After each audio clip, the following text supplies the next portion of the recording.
دا عمران ابن حسین رضی اللہ تعالی عنہ نے روایت لوی شخصیت او مستجاب الدعوات او کم جنگونه چې د مسلمانانو په منځ کې تیر شوي دي په هغې کې د حاضري نه ده کړې هغې سره کار نه دی لاړ او بیا عبدالله بن عامر صاحب په بصرې دی قاضي کړ نو بیا استعفا ولیکله زه بس قضا نه بس هغه قبوله کړ او سم مریض و 10 کاله مریض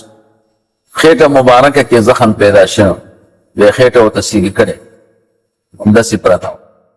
او کټ کې ورته سوری کړه او په هغې کې به ضرورت رفع کړه او ملایکو به ورباندې سلامونه کړه ملایک یو عالم ورته راغی ورته یا با جنید زه ستا پوښتنې ته ځکه نه راځم چې ستا دا حالت ګورم زړه ډېر عمران صاحب ورته وی قسم په الله هغه شی ما ته ډېر خوښ دی چې الله ته خوښ زما دا مریضي الله ته دومره محبوبه ده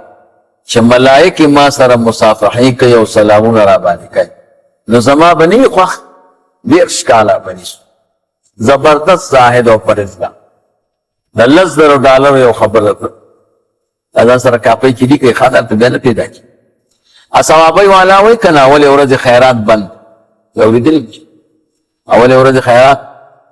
عمران ابن حسین چې وفات کېده وصیت یې وکړه وایي کله چې زه وفات شم او دفن مې وکړ نو اوښان به راپسې حلال کوي او څومره خلک چې زما په جنازه کې شریک شوي دي په دې به ډوډۍ وخوري وایي مې که دا صوابۍ والا خبر دی وایي بچه عمران صاحب دا خو په خلکو د خنزیر غوښه وخوړه یو قیمتي خبره درته وکړم افغانستان کې چې د کومو شیونو رواج دی په دین او دا زمونږ د ستاسو په دې مسلک او مذهب ته منې دا ټول صحابو نه داسې شیونه ما کتابونو کې پیدا کړه ما وې دا به بدعت وي صحابو نه نقل دا اوله ورځ خیرات زمونږ د ستاسو وطنونو کې رایج دی که نه دی رایج دی او دا ګوره صحابو نه نقل دی باقي دا خبره دی چاله مزه نه ورکوي او د ثوابۍ ویرس پکې بیا خو ځان ته پنجپیرې نه وایي که هغې کوي وایم بیا مې څوک خبره نه اوري نو څه وایي دلیل وایي وی دا اول ورځ خیرات ځکه بند دی چې په دې دغه کې وارثانو کې به یتیمي څه وایي یتیم به پکې ماشوم به نابالغه د چا به پې زړه نه غایب به پکې نو موږ ځکه خلکو ته وایو چې مه کوئ خیرات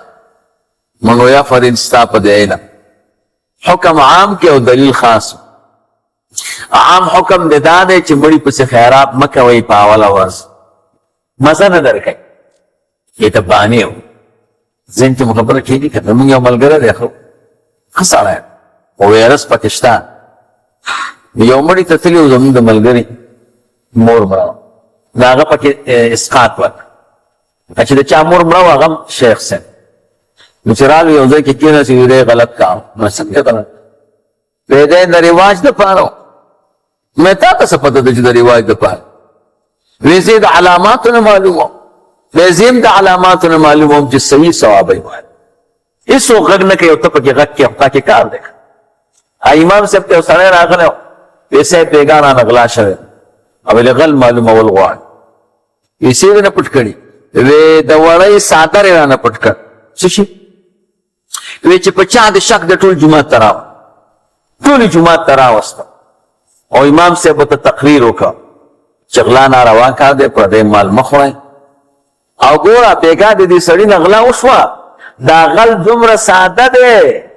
چې د دې څادر چې کومه وړۍ ده هغه په سر پرته ده ورته پته نشته چې کوم غل هغه داسې کړو د څادر وباسي که نه ده داسې ټول خلک غږ نه کوي او ته په سر لاس وایې خو تا کې کار دی که یعنې د ده په سر باندې وړۍ نه وه هسې ورته وکړي زما د جنازه کې چې دی 200 کسان شریک وي څوک غږ نه کوي چې د رواج دپاره او ته غږ کوې خو تا کې کار دی که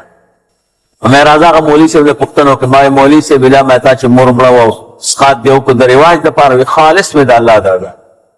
او ما وی چې د دې مور په وارثانو کې خو د یتیم نه وي د خپل جیب نه مې کړی یتیم په کې څه کار کوي ما خو څه میراث نه یې تقسیم کړ نه نه وي د کې کار شته مې نه تا کې کار شته بیم نه منله منی مزه نه ورکوي د هر چا په جهنم کې هم ځای شته او په جنت کې هم ځای شته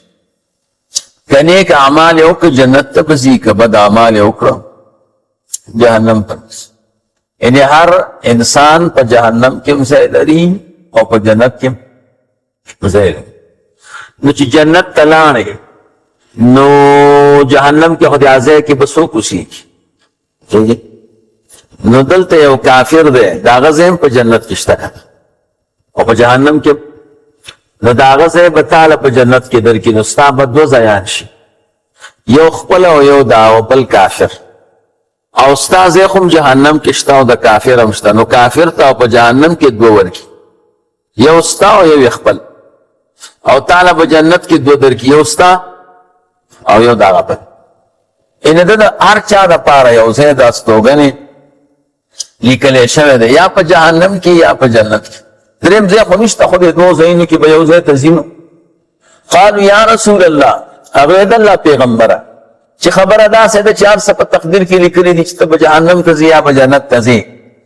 نو افلا نتکل علی کتابنا وندع العمل آیا موږ توکل ونکړو په خپل کتاب خپل مکتوب باندې چې زموږ په حق کې لیکلی شوی او عمل پرېږدو نو قال حضور فرمایل اعملوا عمل کوئ زموږ موږ او تاسو عبید یو موږ به او عبد خو تابع د خپل مولای موږ به د خپل رب تابعداري کوو د الله تعالی رضا به لټو بل دغه کار